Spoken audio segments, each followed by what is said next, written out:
What was in this bag was a Sony Handycam CCD-TR4 Video 8 unit that I bought for the price that you see on your screen now. I picked it up originally to, funny enough, replace the camera I'm using to record this in the studio setup for the live show. Unfortunately, that didn't end up working out because even when I got it, the composite video output did not quite work. It was displaying it had some really funky artifacting going on, but I noticed that the video picture was fine and it would record to tape, so I kept it around. Now, fast forward, 4 days later, today, and I go to record the video of that camera, and I recorded the test footage first. And then I noticed that there's some issues with the tape recording now. It's got some, I don't know if it was the tape or not, but the camera itself was kind of in ratty shape. It was worn out, it was used, and the rubber that was covering it, because I happened to have rubber all over it, now let's just say that rubber had seen better days. So I returned it. But as you can see, the bag is still here. No, there's not just a bag, as you can probably tell from the video title. I found another one for $9.99, which is not the price that you see. I actually didn't get that tag. I should have asked for that tag, but I didn't. Wouldn't have really mattered anyways, because I'm not planning on returning this one. But it was a vhs-c unit, and the picture was nice. It was great. The picture was even better than the other one, so I took a chance, decided to go and exchange the two, got some money back, and obviously the $9.99 camera. I passed up on a Pioneer CD player in place of this. If it's still there next week, I might go ahead and buy it. But anyways, so what have we got here? Well, we've got a very nice Optex bag, which, by the way, I actually exchanged. The other camera came in a bag, but it was obvious that it did not fit in that bag, and it was not intended for that that bag was not intended for that camera. So I asked if I could do a switch, and you know what? They agreed to it. So here's the bag. The other bag was actually pretty similar to the JVC bag, which I'll go grab and show you in a second. The bag that the camera would have came with is actually identical to this after I'm looking at it a little bit closer. And it was obvious to me because this wouldn't close here. I couldn't zip any of the things up. And it just didn't fit. It looked like they just put stuff in wherever they possibly could. And I don't know if that was the person who donated it or if it was the store. I would be willing to bet that it was the person who donated it. But you never know in this day and age with the people in the store. Sometimes the people who price things and put them out on the shelves are not exactly the smartest people. They just price things they sell. Or they put them in bags so people are more willing to buy them. But this one's here. So what do we get? Well, let's take a look. Here's an aftermarket battery. Panasonic JVC Olympus, or what does that say? That says Fitz. So Fitz, Sony, Hitachi /RCA, Pentax, Sanyo, and Sharp. I'll give you a hint now. If you can't read the video title, it's a Panasonic camera. This over here actually went to the other camera, and I forgot to push the peg when I gave it back, so now I'm stuck with that. Unless I want to give it back, but I'll keep it around, because you never know. The battery back there is totally toast, though. You got a couple of lenses and adapter rings. There's a wide-angle lens and a telephoto lens. Those are neat to have. There's nothing else in there, and there's no other pockets on the outside of the camera, so our only next step is to lift this up. I could probably use those lenses on this camera here, because I've noticed that this one has got a supremely, what would you say, telephoto. It's supremely, it doesn't have a very wild field of view. There we go. So go ahead and open it up. There's actually a video light in here. See if I can get this out with one hand. Nope. There's a video light that belongs to the camera. Here's another aftermarket battery, a little bit smaller. That one's totally dead. We have the power supply for the camera. A Panasonic video AC adapter. It does not say what the model is on it, though. I guess it would say on the back. Panasonic model number PV-A15B-K, USA and Canada. Foreign. Oh, it's also, you could use this foreign wide. Or foreign wide. You could use that around the world. It's auto-adjusting. Here's the power cord for the camcorder. We have the RF modulator. This might come in handy at some point. It came with a cable as well. I'm not quite sure. Come on. Oh, that belongs to this. Came with this, which is a coax cable, but a different coax cable. It's just a slip-on. I don't know if that came with the camera or not, but maybe it did. I don't know. Here's the rest of the power supply. And here is the camera itself. We'll take a look at that in a second. Here we go. Optex Custom Pro Series video luggage, as I drop the tag like a boss. 5-year warranty. Something tells me that's long expired. Especially considering apparently this came from Eaton. I don't know if that's Eaton's, which was a store that closed a long time ago, or if that's some other store. But you can see they paid heftily for this, $60 or $55.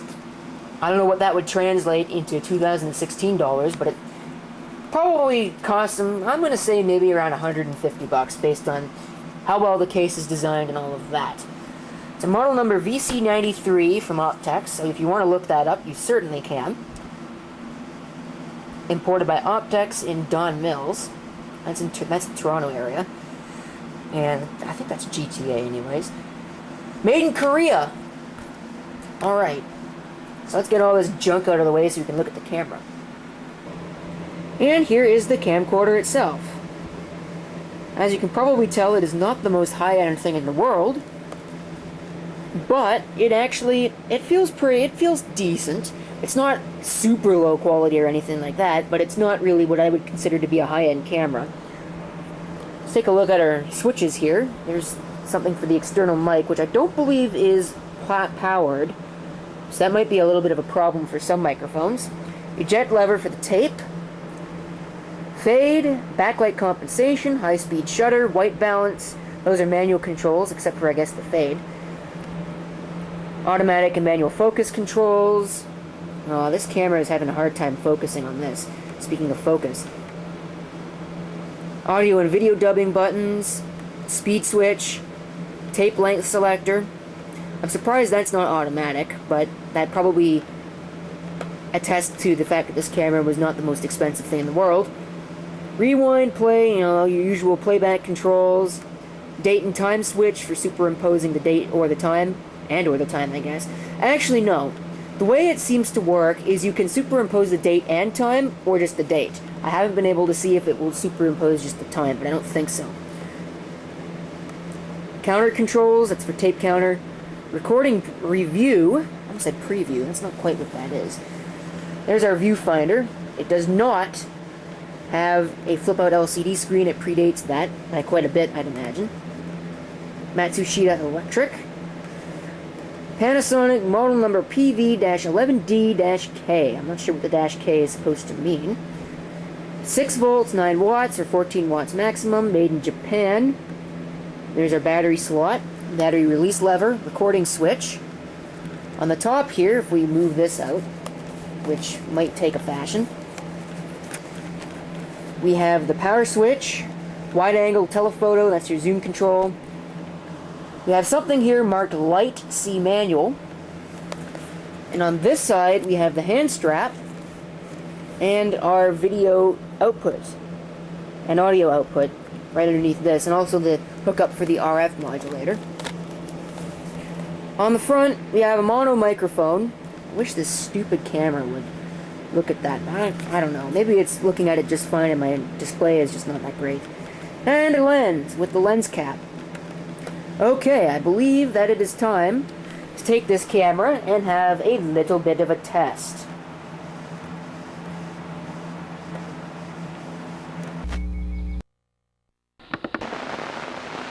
Okay, if this is working, we will have our first test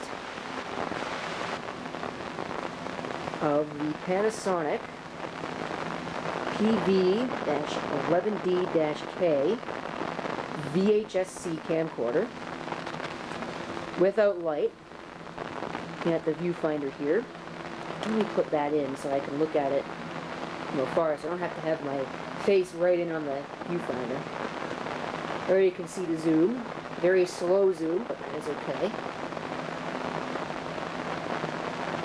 There's a light on the front for recording. I'm watching the Rawson show right now, but it's muted for obvious reasons. I hope this is recording audio, but I've got no way of telling, and I hope that it's actually recording, because again, I've got no way of telling. Alright, let's superimpose the date on here. Oh, one other thing I need to mention. The autofocus is not the best on this camera. I have tested it out a little bit, mostly in the store, but the autofocus does work, and it works better than the Sony CCD-TR4 does, which is really what drove me to buy this in the first place, is because I can use it to replace that camera as the secondary camera on the live stream, and that's what it's going to do. Here we are with the date and time superimposed. Wow, focus had a fit there. There we are with the date. Unfortunately, I can't get just the time. That is okay. I don't know how long this battery is going to last. I'm actually running this off of battery power, if you believe it. So let's fire up this. Because I do that in every single camera test video.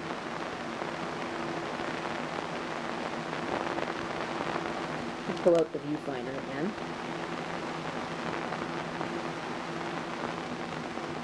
Yeah, focus is going insane. Yeah, it's not the best. I don't know if that dirt is showing up on the video. Yeah, I don't think so. It looks like it's just viewfinder dirt. Because when I zoom in, the position of the dirt doesn't change. Again, I hope it's recording audio and I won't have to superimpose audio on it. I hope it's recording period, because the last one didn't really do a good job of that. Okay, I don't think you need to see the whole start process. So we're going to do some more testing here. There's high-speed shutter mode. Well, I guess that's manual shutter mode. Wow, holy focus back there. And that's not really liking that. So now we're in manual shutter mode. Backlight compensation. Guess that's off. Not sure what fade is supposed to do. Light balance controls. Let me go ahead and shut the recording off and see if I can get the fader to do anything. I think I understand how you're supposed to use it now. So you can see it come up there. I don't know if it also fades the audio or not. And then we can also watch it come down. You have to press and hold the button.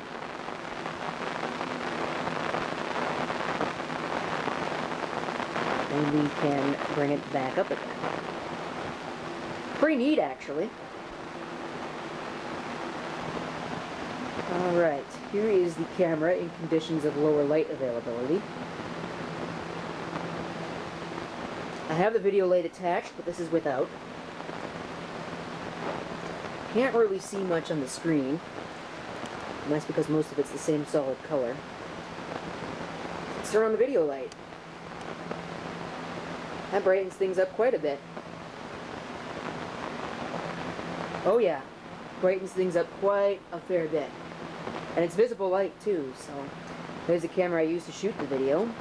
There's another camera back there. This is the tape that came with this one. Might be some lost footage on my vlog channel. I guess that's how you pronounce that. Video log or something? I don't know. Anyways, back to no light. Light. No light. Okay. That's a pretty good test of the light. Alright, so the camera is now on its permanent home tripod. And we're looking at the iMac G3. Let's have a look at some of our lenses. Here is the wide-angle lens. You can kind of get an idea as to what it looks like, comparatively. I'm not going to screw it in because to do that would require that I take off this lens here. And I don't really want to do that. Actually, I think it's a lens adapter, to be perfectly honest with you. And we will grab the other one, which is a telephoto lens. So I better take the cap off. This is a 1.5 times, telephoto lens. This is a 0.65 times wide angle lens. So let's take a look at the telephoto, what that looks like. So here's what it looks like without and with. There isn't a terrible difference between the two. And so there's our lenses. So I guess with that, I'm going to fade this out. And we're done testing this camera. Hopefully everything has worked out, because I do not want to have to record this all over again. It would not be cool.